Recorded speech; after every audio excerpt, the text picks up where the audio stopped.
सभी दर्शकों का स्वागत है। जय भीम, जय भारत, नमो बुद्धाय। आज हमारा ये तीसरा कार्यक्रम है माननीय श्री रमेश भंगी जी के साथ, जिनका मूल नाम रमेश गहलोत जी है। और इससे पहले हमने दो कार्यक्रम करे, जिसमें हमने रमेश जी से पहले कार्यक्रम में विभिन्न विषयों पर बात करी थी, और दूसरे कार्यक्रम में हमने विषय चुना था कि महात्मा गांधी जी का जो ग्राम स्वराज्य का, जो ग्राम अर्थव्यवस्था का सिद्धांत था, कि हमने उसका कितना पालन किया, नहीं किया। आज इस कार्यक्रम में हम तकनीक के ऊपर बात करेंगे कि जो आधुनिक तकनीक यूरोप में विकसित हुई और भारत में आई, तो अब हम इसका विश्लेषण करेंगे कि क्या ये हमारी समस्याओं को हल करती है, क्या ये बेरोजगारी की समस्या कम करती है या बेरोजगारी को बढ़ाती है, क्या ये प्रकृति के संतुलन को सही रखती है या प्रकृति के संतुलन को बिगाड़ती है, क्या इसने मानवीय संवेदनाओं के ऊपर कुछ प्रहार किया है या उनको सुधारा है, क्या इसने सामाजिक रिश्तों और मानवीय रिश्तों को और पारिवारिक रिश्तों को सही रखा है या बिगाड़ा है, क्या हमें इस तकनीक के रास्ते पर आगे चलते जाना चाहिए। हालांकि ये एक बहुत ही विस्तृत विषय है, पर हम चंद बातें यहाँ पर करेंगे इस कार्यक्रम में, ताकि आप वे बातें सुने और बाद में लोगों से चर्चा करें, तो ये बात हम समझ पाए कि हमें तकनीक किस हद तक अपनानी चाहिए, नहीं अपनानी चाहिए। साथ ही कि हमारी जो पुरानी अर्थव्यवस्था थी, उसके भी कुछ मैं आंकड़े पेश करूंगा। उस पे इस वीडियो में तो चर्चा नहीं हो पाएगी, पर हम आगे चर्चा करेंगे। तो मैं, रमेश जी, आपका स्वागत करूं उससे पहले मैं एक कोटेशन पढ़ना चाहता हूं। कार्ल मार्क्स की पुस्तक है दास कैपिटल, उसका प्रथम पुस्तक, उस पर तीन पुस्तकें आती है। तीन पुस्तकों में से जो प्रथम पुस्तक है, उसका अध्याय नंबर 15 है मशीनरी और आधुनिक उद्योग। और मशीनरी और आधुनिक उद्योग में एक बहुत खूबसूरत लाइन, वो स्टुअर्ट मिल, जो जॉन स्टुअर्ट मिल थे, इकोनॉमिस्ट थे, अर्थशास्त्री थे, उनकी एक लाइन रखते हैं। और ये लाइन, क्योंकि मैं इस अध्याय को एक पुस्तक में तब्दील कर रहा हूँ, इस पे पिछले 9 महीने से मैं इसके ऊपर कार्य कर रहा हूँ, कि ताकि ये सिंप्लीफाइड, बड़े साधारण हिंदी में लोगों तक आए और जनमानस इसे पढ़े। तो ये लाइन, पहली लाइन और बहुत खूबसूरत लाइन, जो कि पूरी जिस चर्चा पे हम जाएंगे तकनीक के ऊपर, वो बताती है। मैं थोड़ी सी छोटी सी लाइन है, आप ध्यान से सुनिए, इंग्लिश में पढ़ के फिर इसका हिंदी में बोलता हूँ। जॉन स्टुअर्ट मिल कहते हैं अपने प्रिंसिपल्स ऑफ पॉलिटिकल इकोनॉमी में, राजनीतिक अर्थशास्त्र के सिद्धांतों में, it is quite questionable if all the mechanical inventions yet made have lightened the day's toil of any human being। तो वो कहते हैं कि ये एक सवाल है, ये एक प्रश्न का विषय है, कि जितने भी आविष्कार हुए हैं, कौन से आविष्कार, यांत्रिकी आविष्कार, मैकेनिकल आविष्कार हुए हैं, कि उन्होंने अब तक इंसान की जो कठिन परिश्रम था, उसको कम किया है या बढ़ाया है। मैं अभी का आपको उदाहरण देता हूँ। इस मीटिंग के लिए मुझे 1 घंटा बैठना पड़ा। मैं जब लैपटॉप पे बैठा, तो इसका एडेप्टर उसी वाईफाई से कनेक्ट नहीं हो रहा था, कि जिस वाईफाई से हम ऑलरेडी मीटिंग्स कर रहे हैं, उसको मुझे ट्रबल शूट में जाके करेक्ट करना पड़ा। पीछे से कोई वायरस, एंटीवायरस की कंपनी जो चाहती है कि मैं अपने लैपटॉप में एंटीवायरस डालूं, मैं नहीं डालता, क्योंकि मैं बहुत कम यूज करता हूँ, उसने उसको स्लो कर दिया है। वो कनेक्ट करने के बाद कंप्यूटर इतना स्लो स्लो हो गया जो वाईफाई से कनेक्ट हुआ, कि मुझे पूरा 1 घंटा लगा। तो हम कहते हैं कंप्यूटर हमारा काम फास्ट करता है, कंप्यूटर बड़ी जल्दी कर देता है काम। तो मैं तो ये देख रहा हूँ कि कंप्यूटर से काम बल्कि और डिले होता है। ये तो मैंने एक छोटा सा एग्जाम्पल रखा है, पर मैं विषय पे आता हूँ।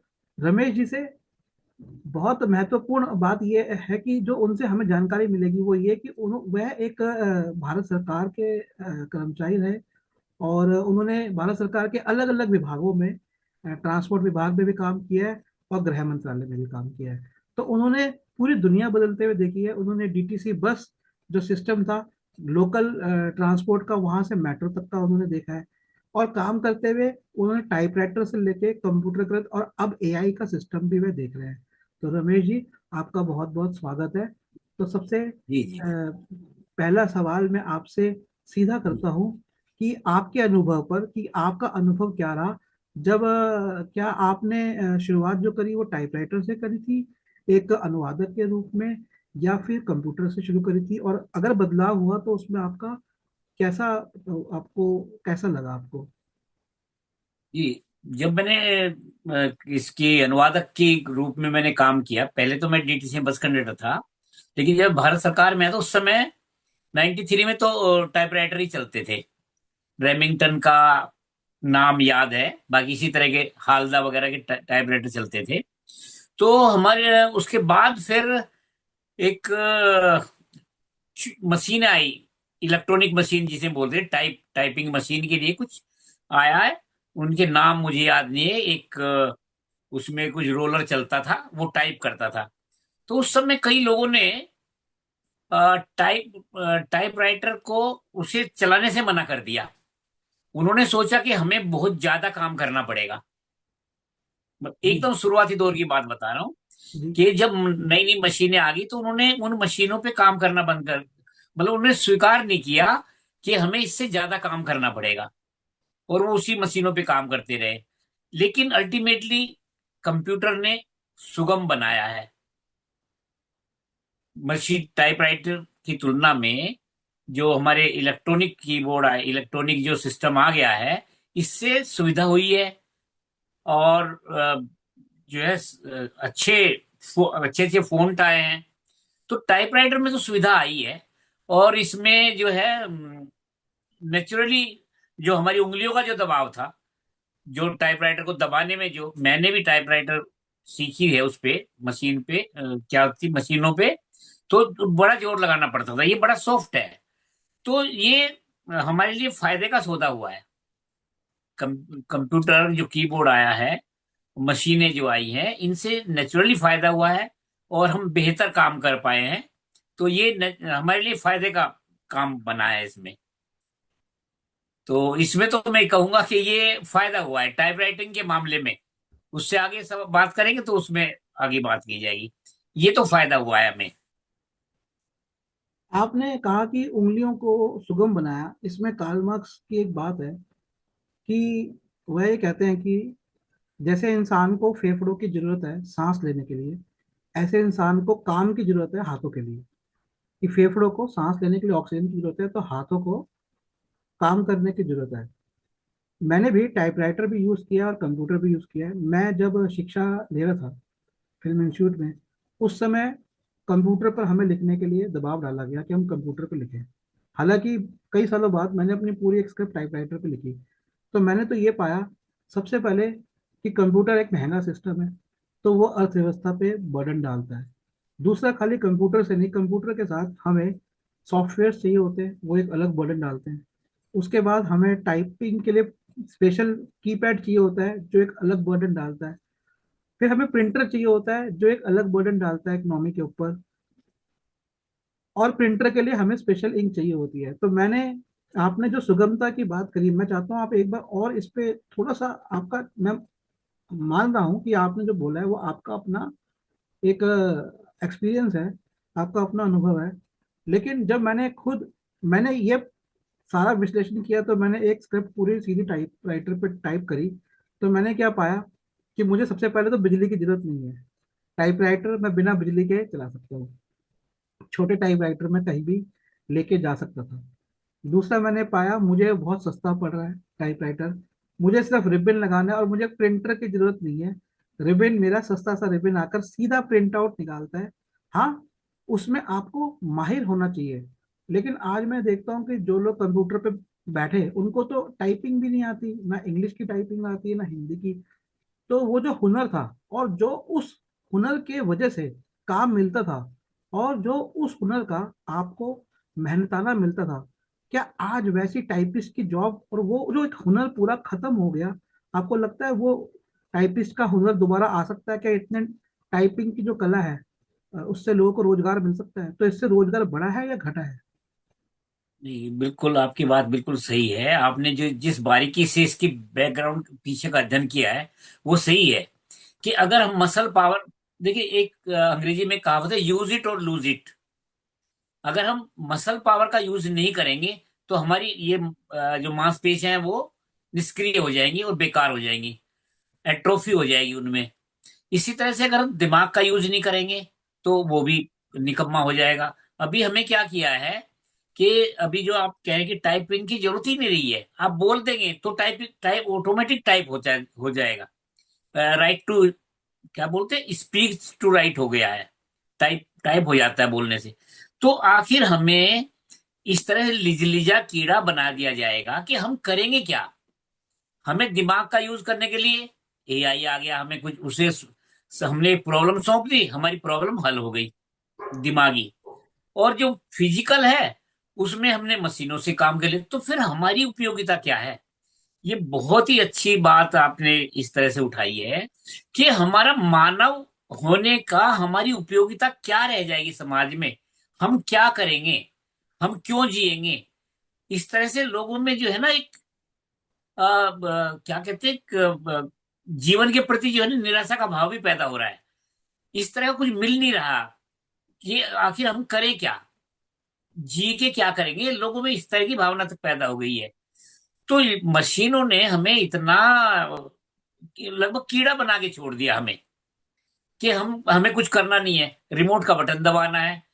ये जेप्टो, ये तमाम तरह की चीजें आ गई है, उनसे सामान मंगा लेना है। अरे भाई, हम अपनी बॉडी का, माइंड और बॉडी का हम यूज क्या करें। क्या हम, अब इसलिए हो क्या रहा है, हमारे को देखिए, मुझे तो बड़ा खतरा, भविष्य बड़ा खतरनाक नजर आ रहा है। मुझे ऐसा लगता है कि बड़े बड़े जो विश्व के जो धनाढ्य लोग हैं, और उन्होंने वैज्ञानिकों के साथ मिलके हमारे पूरी मानवता को एक प्रयोगशाला बना दिया। वो हमारा यूज करेंगे, हमारे ऊपर प्रैक्टिकल चल रहे हैं। असल में हो क्या रहा है कि हमें पूरा विश्व गिनी पिग बना दिया है, हमारे ऊपर तरह तरह के प्रैक्टिकल कर रहे हैं। हम धीमे धीमे भाषा भूल जाएंगे। हमें इमोजी, ये वो ऑटोमेटिक भाषा, हमारे पास एक रिएक्शन की, हमारे पास किसी कमेंट पे रिएक्शन करना तो एक लैंग्वेज आ जाती है छोटा सा, उसका एक रेडीमेड एक आंसर आ जाता है कि इसको इसको क्लिक कर दो, सोचने की जरूरत नहीं है। तो हम करेंगे क्या। तो ये क्या चाहते हैं बड़े बड़े लोग, जो मेरे ख्याल लॉबी हो सकता है कोई, पूरे जो अधिसंख्य लोगों को, जो बड़े बड़ी जो एक बड़ी जो आबादी है, उसको ऐसा लिजलिया बना देंगे ना, तो उनके पास सोचने का वक्त रहेगा। मैं तो समझता हूँ कि कुछ दिन बाद हमारी लैंग्वेज, भाषा ही गायब हो जाएगी। क्योंकि भाषा तो विचार व्यक्त करने के लिए है ना, हमें सोचने की जरूरत नहीं पड़ रही है। हमारे पास इमोजी आ रहा है, हमारे पास लैंग्वेज आ रही है, हमारे पास रेडीमेड सब कुछ आ रहा है। तो भाई हम, ना तो हमारे दिमाग से सोचने की जरूरत है, ना हमें बॉडी का यूज करने की जरूरत है। तो हमारी इस ब्रह्मांड में, इस धरती के ऊपर हमारी उपयोगिता क्या है, हम करें क्या। ऐसे ऐसे विज्ञापन आते हैं आजकल कि आपको कुछ करना नहीं है, बस यहाँ आपको क्लिक करना है और 99 रुपीज का पेमेंट करना है, सब कुछ आगे हो जाएगा, एआई सब कुछ करता रहेगा आपको। अरे तो भाई हम क्या करें। भोजन पचाने के लिए अगर हम कुछ खाएंगे तो भोजन पचाने के लिए भी तो हमारे को शरीर का के अंग काम करेंगे। शरीर के अंग कब काम करेंगे, जब उनका यूज ही नहीं होगा, जब वो शिथिल हो जाएंगे तो वो पचाएंगे कैसे। तो ये बहुत ही खतरनाक स्थिति पे मानव सभ्यता, ये हम भारत में, पूरी दुनिया में ही मानव सभ्यता ऐसे मोड़ पे आ खड़ी हो गई है कि वैज्ञानिकों के तरह तरह के प्रयोगों से कि बहुत ही खतरनाक भविष्य नजर आ रहा है। तो ऐसा लग रहा है कि हम बिल्कुल एकदम अ, बिना दिमाग वाले, शरीर से थुलथुल वाले, थुलथुल हो जाएंगे। और ना तो हम बॉडी को हिला पाएंगे, ना हम दिमाग से सोच पाएंगे। वैज्ञानिक जो चाहेंगे हमारे ऊपर प्रैक्टिकल करेंगे। ये जो है, क्या है, एनिमल फार्म, जिस तरह से उसने लिखा था ना जॉर्ज ऑरवेल ने, उस तरह से अब मुझे लग रहा है कि हम लोग अभी भी वैज्ञानिकों के लिए क्या है, हम प्रैक्टिकली तो है।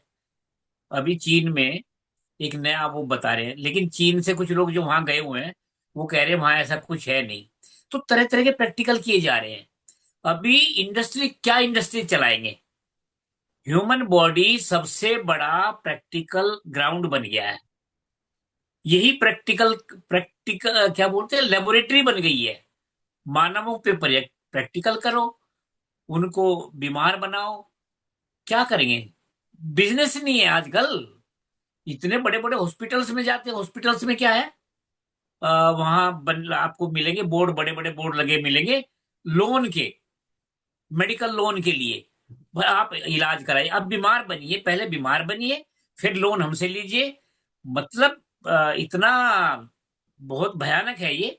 और ये हकीकत में हम लोग झेलेंगे, मुझे ऐसा लग रहा है कि हम इन चीजों को अपने सामने ही देखेंगे। मानव जो हमारा बॉडी है वो एक प्रयोगशाला बना दिया गया है। इसमें तरह तरह के प्रैक्टिकल हो रहे हैं। और जो है बड़े बड़े, अब जो ऑर्गन वाला भी एक मामला था कोरोना में, हमने देखा था कि उस तरह का भी है। लेकिन इस तरह का कोई सबूत नहीं है, इसलिए हम दावे के साथ नहीं कह सकते उस तरह का कुछ है।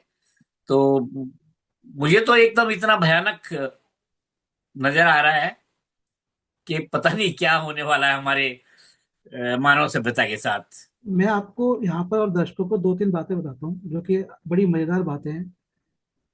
कई साल पहले मेरी वाइफ को कोविड हुआ, और कोविड में हम लोग जो हमारे जो फैमिली फिजिशियन हैं उनके यहाँ लेबोरेटरी है, हमने रात को वहाँ पर लेबोरेटरी में टेस्ट करवाया। डेंगू आया, हमें पता था। अगले दिन हमने एक डॉक्टर ने कहा आप हॉस्पिटल में एडमिट हो जाइए। हमारे पास इंश्योरेंस थी। पहले तो हमें चार जो बड़े और अच्छे प्राइवेट हॉस्पिटल्स थे उन्होंने इंश्योरेंस होते हुए भी एडमिट नहीं किया, क्योंकि वो चाहते हैं कि बिना इंश्योरेंस के ज़्यादा एडमिट हो ताकि वो लूटे। एक हॉस्पिटल ने हमें एडमिट किया, उसको एडमिट किया, और उसके अंदर उन्होंने रात को टेस्ट लिए। अगले दिन वो 12 बजे दोपहर में कहते हैं कि इनको शुगर है, डेंगू नहीं है, शुगर है। क्योंकि रात को उन्होंने बहुत सारे इंसुलिन और कई कई उन्होंने कई चीजें रात को जो उनको दी। तो अगले दिन वो बोले कि शुगर हाई हुई हुई है और कुछ नहीं है। मैंने कहा डेंगू तो नहीं है, उन्होंने कहा नहीं है। मेरी जेब में रिपोर्ट्स पड़ी थी। मैंने कहा लेकिन मेरे पास ये रिपोर्ट्स है जिसपे डेंगू है। तो वो डॉक्टर हॉस्पिटल के उसको पढ़ के तुरंत फिर अपने स्टाफ को कहते हैं अरे जरा दोबारा से चेक करो कि डेंगू तो नहीं है। फिर डेंगू निकला। वो शुगर का इसलिए बहाना बना रहे थे ताकि वो इंश्योरेंस क्लेम ना ले, ताकि वो पूरा लूट सके। 3 दिन तक मैं उनको कहता रहा इनको शुगर नहीं है, क्योंकि आपने जो रात में इनको जो भी ड्रिपिंग के थ्रू दिया है उससे शुगर हाई होगी। 3 दिन में जब शुगर नॉर्मलाइज होगी तो उनके सीनियर डॉक्टर के पीछे में पड़ा रहा। फिर उन्होंने कहा कि हाँ शुगर नहीं है, क्लेम होगा। ये एक एग्जाम्पल मैं आपको दे रहा हूँ अपना, जो जीवन में मेरे साथ हुआ। अब आपने जो एक बात कही कि क्या जो कंप्यूटर सिस्टम है या एआई सिस्टम है, हम ये कह रहे हैं कि हाँ हो जाएगा, उस पे मेरे अपने अनुभव हैं। बुक्स की आप ट्रांसलेशन एआई पे करके देखिए, ऊट पटांग ट्रांसलेशन होगी। उसको ना हम कहीं प्रिंट कर सकते हैं ना किसी को पढ़ा सकते हैं, मतलब जो ट्रांसलेशन हो रही है वो ऊट पटांग। आपने जो बोला वॉइस टू टेक्स्ट, ये सब मैं काफी साल पहले इस्तेमाल कर चुका हूँ। जब हम वॉइस टू टेक्स्ट करते हैं तो उसके अंदर इतनी मिस्टेक्स होती है कि बेहतर होता कि मुझे इंग्लिश आती और मैं टाइपिंग आती तो मैं डायरेक्ट सीधा टाइप कर लेता। इतनी मिस्टेक्स है कि उससे हमारा काम बढ़ जाता है। अभी एक रिपोर्ट आई है कि जिन लोगों ने, जिन कंपनीज ने एआई सिस्टम लेकर आए, अब वो कंपनीज अपने एआई सिस्टम हटा रहे हैं, क्योंकि वहां के लोग कह रहे हैं कि इससे तो हमारा टाइम बढ़ रहा है। और अगर टाइम बढ़ेगा तो जाहिर सी बात है लेबर टाइम बढ़ेगा तो कंपनीज को और एक्सपेंसिव पड़ेगा। तो एक तरफ तो वो एआई सिस्टम के लिए पैसा दे रहे हैं, एआई सिस्टम वाले सिस्टम डेवलप करने के लिए पैसा दे रहे हैं, और यहाँ पर जो कंपनीज उनको यूज कर रही है वो उनको पैसा दे रही है, और क्योंकि वहां पे वर्कर्स का टाइम बढ़ रहा है तो उनको और पैसा देना पड़ रहा है। टाइम के साथ एक और इम्पोर्टेंट है कि आप देखिए, मुझे लिखना था सीधा, ठीक है, हमने हाथ को रिप्लेस किया टाइपराइटर से। मुझे लिखना था सीधा, उसके लिए मैं बोलूंगा, बोल के फिर चेक करने बैठूंगा, और मैं अपनी कंप्यूटर के आगे आके गड़ाऊंगा, और तब जाके वो चीज ठीक होगी। अगर हम ऑटोमेटेड भी यूज करते हैं उसको भी पढ़ने के लिए फिर एक्स्ट्रा टाइम यूज होगा। तो ये तो बल्कि और ज्यादा टाइम कंज्यूमिंग और ज्यादा एक्सपेंसिव, जितना मशीनरी की डेवलपमेंट हो रही है। एक्चुअली मशीनरी जिसे हम कहते हैं कि एक्सपेंशन, वो एक्सपेंशन कहीं ना कहीं दूसरी जगह पर दूसरा एक्सपेंशन होता है। मैं एक छोटा सा एग्जांपल दे दूंगा, फिर मैं आपसे एक क्वेश्चन पूछता हूँ। लैंकस्टायर में, इंग्लैंड के अंदर, आज से लगभग 200 साल पहले जूता निर्माता हाथ से जूते बनाते हैं। उसके बाद रिवेट आए, लोहे के छल्ले छर्रे, जाहिर सी बात है छर्रा आया, तो क्योंकि लोहे की पूरी एक इंडस्ट्री लगी जो छर्रे बनाएगी, छर्रे बनाने के लिए एक मशीन की इंडस्ट्री लगी, मशीन की डेवलपमेंट की इंडस्ट्री लगी, डेवलपमेंट के लिए एजुकेशन सिस्टम खड़ा करना पड़ा, एजुकेशन सिस्टम को चलाने के लिए स्टाफ, बिल्डिंग और टीचर्स लेके आने पड़े, उसकी पॉपुलैरिटी करनी पड़ी। इतना अटरम अटरम करने के बाद जो मशीन बनाई, और वो मशीन बनने के बाद जो छर्रे बनाए, तो जब वो लगे, जब जूता निर्माताओं ने लगाए, तो उससे क्या हुआ कि जब हाथ से काम करते तो स्लो काम होता था। जितनी डिमांड है, डिमांड के हिसाब से माल जा रहा है, और डिमांड के हिसाब से मैन्युफैक्चरिंग हो रही है, उससे बहुत फास्ट मैन्युफैक्चरिंग हो गई। और इतनी मैन्युफैक्चरिंग हो गई कि जूता निर्माता एक दूसरे को सस्ते सस्ते में बेचने लगे। और उन्होंने वहाँ की society, societies of trade off England ऐसे कुछ सोसाइटी थी, उसको उन्होंने अपील करी कि ये बंद किया जाए। तो इसके ऊपर मैं आपसे एक क्वेश्चन करना चाहता हूँ। अब भारत के परिप्रेक्ष्य में, क्योंकि भारत का ऐसा नहीं है कि भारत निर्माता नहीं रहा, ये सारी चीजें जो बनती है वो हम हाथ से बन सकती है। तो भारत के परिप्रेक्ष्य में, और इस पर मैं आगे आऊंगा, तो आपको लगता है कि भारत के परिप्रेक्ष्य में अब हमें एक स्टॉपेज लगानी चाहिए, एक रोक लगानी चाहिए कि हम चीजों को हाथ से बनाएं, या हमें ये निर्धारित करना चाहिए कि हमें क्या चीजें हाथ से बनानी है और किनका मशीनीकरण करना है? इस पे आपकी टिप्पणी दीजिए।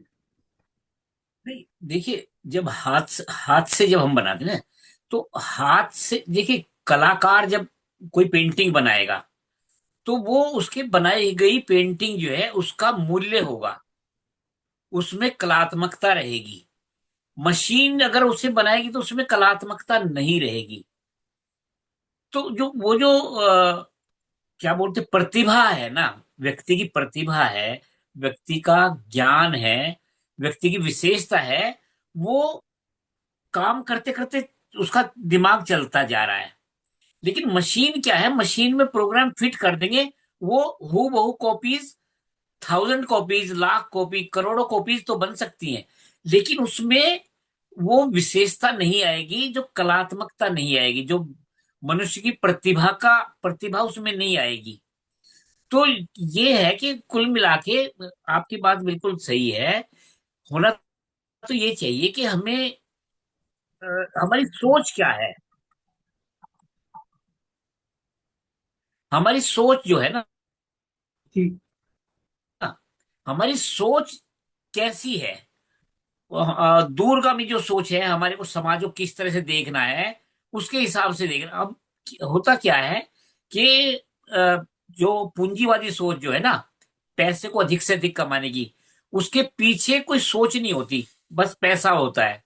जैसे लोग सेल लगा के क्या करते, एक तो हम डेली रूटीन में हम दुकानों से सामान लाते हैं। एक ये जो सेल का जो सिस्टम आया, ये भी मेरे ख्याल अमेरिका से इम्पोर्ट हुआ है, कि सेल लगाने का मतलब अधिक से अधिक तत्काल कुछ ज्यादा से ज्यादा खींच लेना चाहिए। जैसे बोरवेल लगा के हम धरती से ज्यादा पानी तत्काल खींच लेना चाहते हैं। तो ये कुल मिला के इस तरह की बात है कि ये एक लंबी गहरी अच्छी सोच होनी चाहिए। इसमें जो है ना, जैसे कि शायद प्लेटो ने कहा था कि राजनीति में ना दार्शनिकों को आना चाहिए। तो वो चूंकि चिंतन करते हैं, दार्शनिक जो है ना, अब ये क्षेत्र बदल गया है।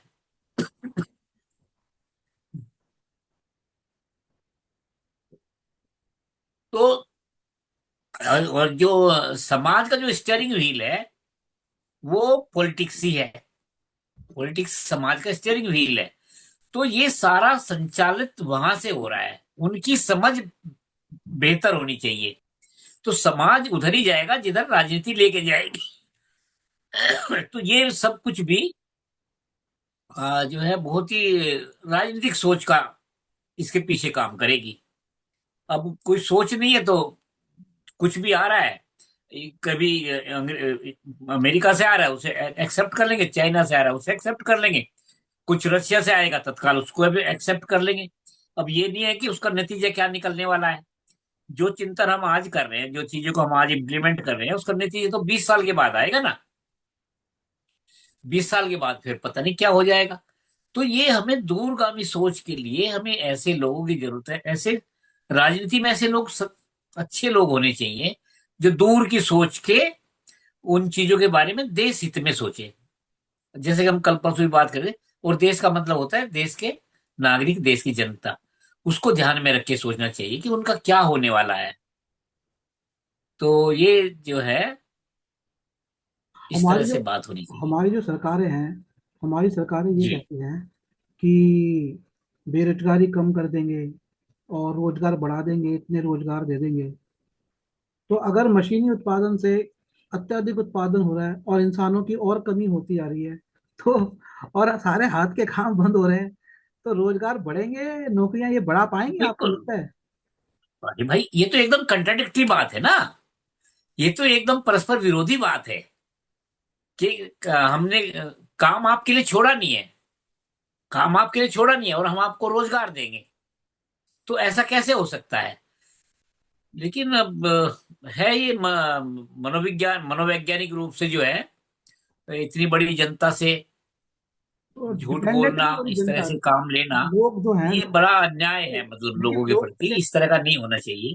जैसे मैं अच्छी सोच होनी चाहिए। जैसे हमने ये विषय पकड़ा, लेकिन लोग इस जी। विषय को पकड़ पा रहे हैं? लोग तो हर कोई चाहता है कि भैया मैं एआई सीख लूं, मैं इंजीनियर बन जाऊं, डॉक्टर बन जाऊं, मैं फॉरेन निकल जाऊं।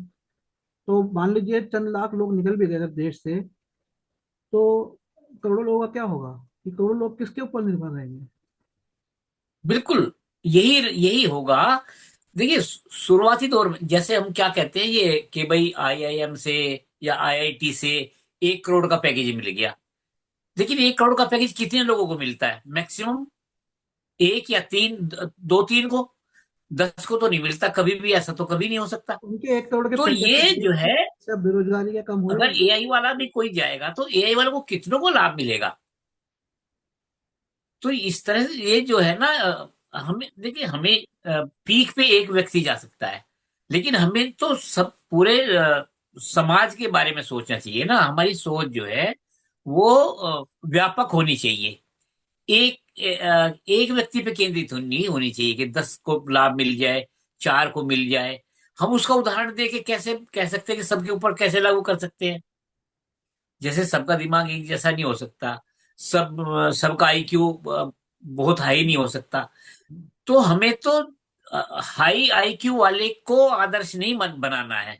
हमें जनरल लोगों को आदर्श बनाना चाहिए। हमें उसको केंद्र में रखना चाहिए। जी। मैं एक लास्ट सवाल आपसे करता हूँ। हम्म।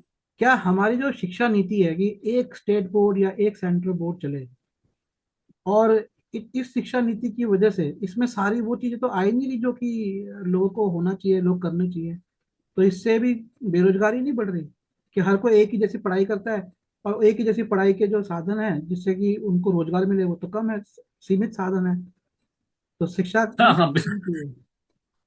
जी, बिल्कुल बिल्कुल सही बात है। अब इस पे मतलब विस्तार से अगर आपने भी थोड़ी सी आपकी टिप्पणी। सभी डॉक्टर हो जाएंगे, मतलब तो भाई इंजीनियर कौन बनेगा? तो ये जो अनुपात है वो बड़ा सही होना चाहिए। इसके इधर तो हमारा ध्यान है नहीं वास्तव में। शिक्षा किस तरह की है और अ, उसके पीछे क्या उद्देश्य है, किस कुछ भी क्लियर नहीं है असल में। बस इसी तरह से इम्प्लीमेंट शिक्षा होता। का कि हमारे देश का रसायनीकरण है। क्या सिस्टम है कि बाहर से इंपोर्ट करके ले आते हैं कुछ चीजों को। जैसे कि हमारा क्या है, ये अपना लीगल सिस्टम तो हमारा इंग्लैंड का है, मैनेजमेंट में हमारा अमेरिका का है, पूंजीवाद हमारा अमेरिका से ले लिया है। अभी अभी हाल ही में पिछले 10-5 साल से हम लोग चाइना से भी कुछ ऐसी चीजें ले रहे हैं जिनका अब हमें इतनी कुछ पता सारी ही नहीं है इतना क्या सारी ले रहे हैं, फैक्ट्रियां आ रही हैं। लेकिन ले रहे हैं। हमारा तो ऊन का मतलब वस्त्र उद्योग, हमारा ऊन का वस्त्र उद्योग खत्म हो रहा है। मैं देखा कि आज से कई साल पहले फर्नीचर चाइना से आ रहा है, हमारे टॉय इंडस्ट्री, टॉयज हम नहीं बना रहे, हम कपड़े नहीं बना रहे।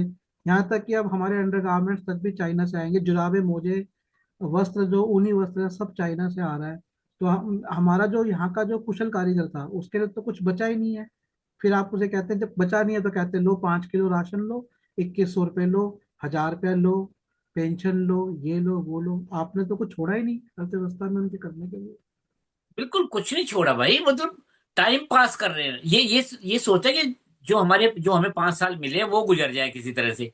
और फिर वो 5 साल गुजर जाएं, तो लेकिन अगले 5 साल किसी पाँच तरह से हमें मिल पाँच जाए सालों में बड़े और जो फिर उन्हें प्रोजेक्ट, किसी तरह से गुजर जाए। इनका जो पूरा फोकस बड़े प्रोजेक्ट पे है, तो वो तो पूंजी को उठा के अपनी जेब में करने पे है ना पूरा फोकस। जेब में करने पे है।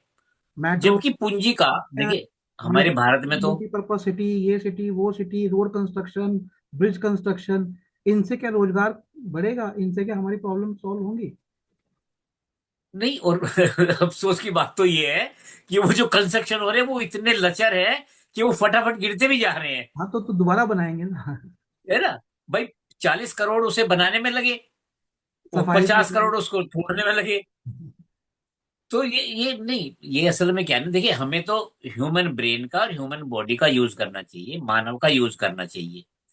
एक एक छोटी सी कथा सुनाते हैं।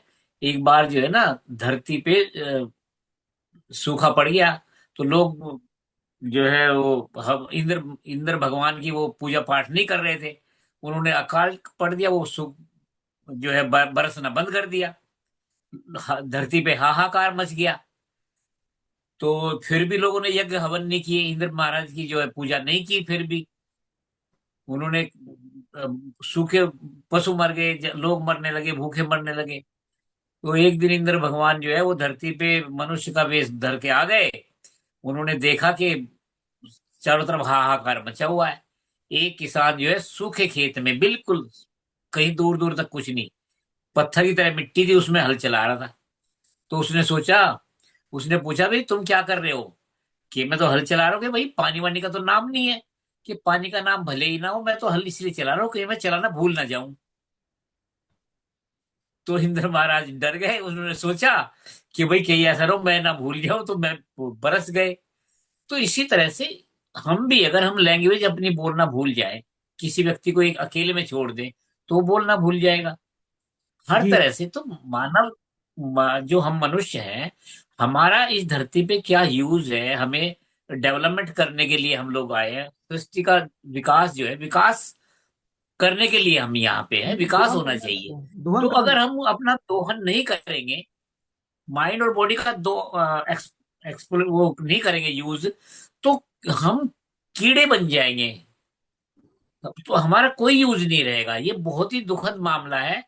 हमें मशीन, ठीक है, मशीनों का यूज ऐसा नहीं है कि हम, मशीनों ने भी देखिए मशीनों ने क्या किया है। मशीनों ने जहां असल में हमारे देश के लिए ना, हमारी आबादी के हिसाब से मशीनें हमारे लिए सही ये साबित नहीं हो पा रही हैं। हैं। जी जहां कमी है लोगों, जहां एक मशीन की जरूरत है, वहां होना चाहिए। हमारे ऊपर तो मशीनें लाद दी गई है। जी भाई, जब इतने कारीगर हैं, वीवर्स हैं हमारे यहाँ, इतने अच्छे अच्छे, जो बनारस के जो इतने मशहूर साड़ियां होती थी, जी। और समय, जुलाहे जो है। जी सर, समय ना कम बचा है, ये मीटिंग का समाप्ति का टाइम दिखा जी। रहा है। हाँ। तो कोई बात नहीं, हम्म। मैं सबसे कहूंगा कि जो लोग हमसे पुस्तकें लेना चाहते हैं, कांटेक्ट कर सकते हैं 8527533051, 8527533051। और हमारी वेबसाइट है nspmart.com, nspmart.com। रमेश जी की पुस्तकें हो, मेरी पुस्तकें हो, अर्थव्यवस्था पे हाँ। हो, डॉक्टर अम्बेडकर जी की बुद्धिज्म पे, सामाजिक विषयों पे पुस्तकें आपको इस वेबसाइट पे मिलेगी, या मुझे आप फोन कर सकते हैं इन नंबर पर। सर, आपका बहुत बहुत धन्यवाद इस मीटिंग के लिए आने के लिए। हम अगली मीटिंग में और विषयों के ऊपर बात करेंगे। Thank you very much. जय भीम, जय ओ, भारत। जय भीम, जय भीम, जय भारत, जय संविधान। अब देखिए कि ये जो अटक गया है। एक एक फोन सुन लूं मैं जरा, एक फोन आ रहा है। हाँ, आप एक सेकंड रुकिए, ये स्टॉप